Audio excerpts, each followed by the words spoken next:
Brianna was a driven, disciplined, and caring person. She was beautiful. She was a loving daughter, a protective big sister, and a caring granddaughter. A second mom to her two younger brothers. Her baby was her little Yorkie, Ava.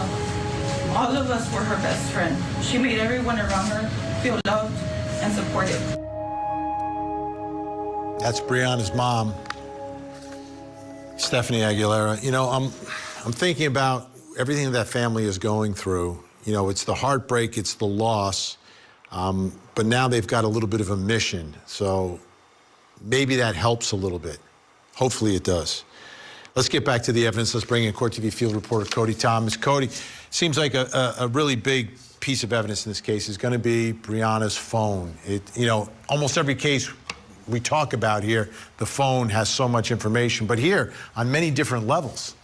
Yeah, Vinny, the phone is monumental to this case, a huge, important puzzle piece to kind of clue all this stuff together.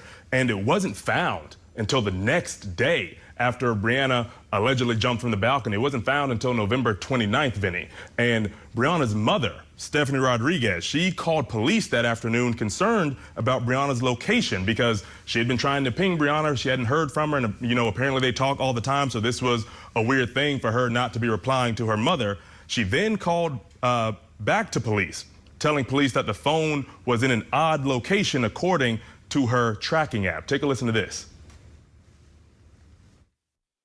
On Saturday, November 29th, it was found that Brianna's mother, Stephanie Rodriguez, had called the Austin Police Department at 12:50 p.m. This was in an attempt to locate Brianna. Rodriguez called back an hour later at 2 p.m. stating the location of her daughter's missing phone.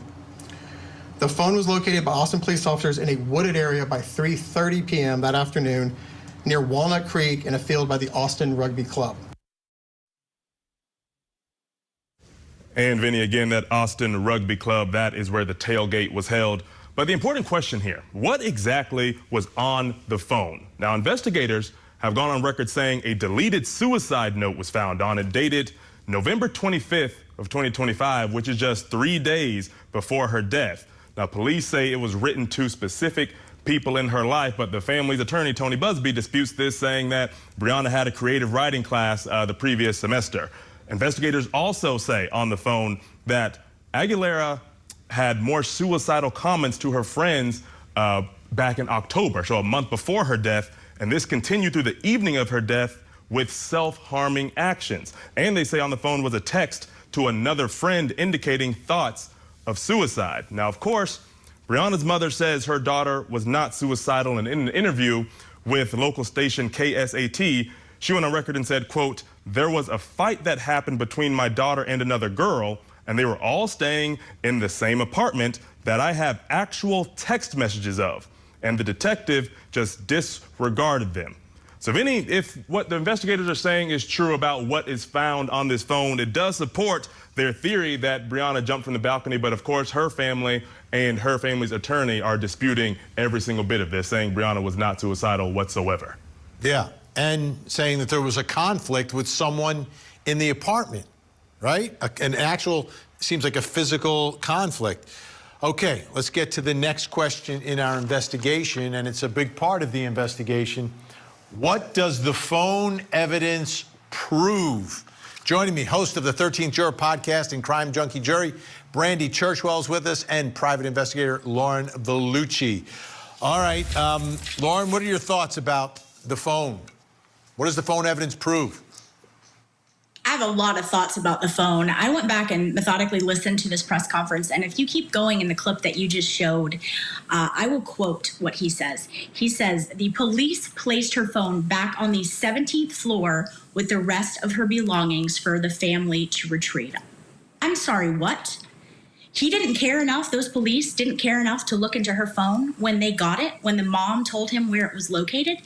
Who had access to that phone? Did the people in the apartment that she was with have access to that phone until the parents picked it up? I have so many questions, but this is disgusting that they would do this.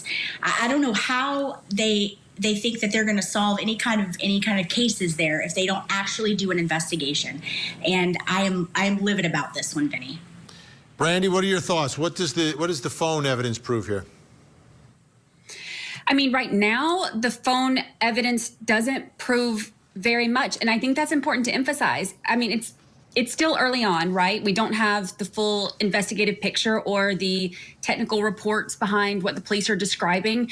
But what we do have are two very different interpretations of the same pieces of digital evidence. And I agree. I mean, not having the full investigation, not having every stone turned when it comes to something like this is such a huge misstep, and it's such a huge mistake. I think that, you know, you mentioned earlier, digital footprints and phones, that's a lot of where, you know, a lot of information and a lot of questions can be answered with that. And without having the process of going through that, you know, looking at every single piece of every single information that they can get from that, it leaves a lot of questions unanswered. So I think, you know, especially with the suicide note, the alleged suicide note, you know, they're saying Busby's saying that that's not his interpretation of it, that it was an essay or creative writing. So right now, the phone doesn't prove much of anything. And I think that that's going to be an issue until we can hear more about it. Yeah, Lauren, it seems, and I think this is part of your frustration, that there is you know, many times we have criminal defense attorneys in courtrooms say these words, rush to judgment. And it seems like there is a very quick judgment here. And I thought about that. I'm like, well, why? Well, part of this story, and I understand that it's, you know, a college football rivalry, but think of the alternative, that if you are investigating Texas Longhorn students for the murder of a Texas Aggie student who was in town for the big game. That's a bad look. That's a real bad look. Now, I'm not saying that they're sweeping it under the rug, but in the back of my mind, I'm wondering, could there be any reason for a rush to judgment to say to mom and dad, hey, I'm sorry, but your daughter took her own life? Yeah, that's exactly right. And this isn't the first time that we've seen college towns do such a thing. You know what looks worse than a possible murder?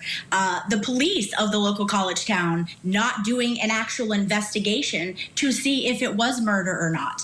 This is not how we do things. Everything is looked as suspect until your investigation leads and shows you otherwise. They didn't do anything. The fact that the defense attorney is having to come out and say, hey, we have someone who heard something that was suspicious that night, is ridiculous. They should have immediately went and talked to anyone in the vicinity of their apartment who could have heard something. It's literally any kind of investigation 101. You want those people who are in earsight and eyesight of what possibly happened. They didn't do anything. I don't know what, till right now, that they've done. What have they done? I don't know. Yeah, and Brandy, you know, part of what you're getting out of the phone is not just her own writings but her communications with others, including her mom. And her mom said they weren't interested in those communications. Yeah, which is wild to me, you know, and I understand in cases like this, it is common for families to struggle with the idea of suicide, and grief can create a need for answers. But when you have this huge piece of digital information that can provide some of those answers and they're not taking it, that's a problem. That's a big red flag. And I think that as a mother, I can't imagine being able to just accept that and just say, okay, well, you know what? Y'all told me that this is the answer, and I know you didn't really do any investigating, but I'm just going to accept it. So I 100% understand why they're questioning things, why they're upset, and why they need those answers. And the fact that it wasn't offered to them or even attempted, I understand where they're coming from. All right, our guests are going to stick around. Still to come, does the evidence suggest Brianna Aguilera was suicidal?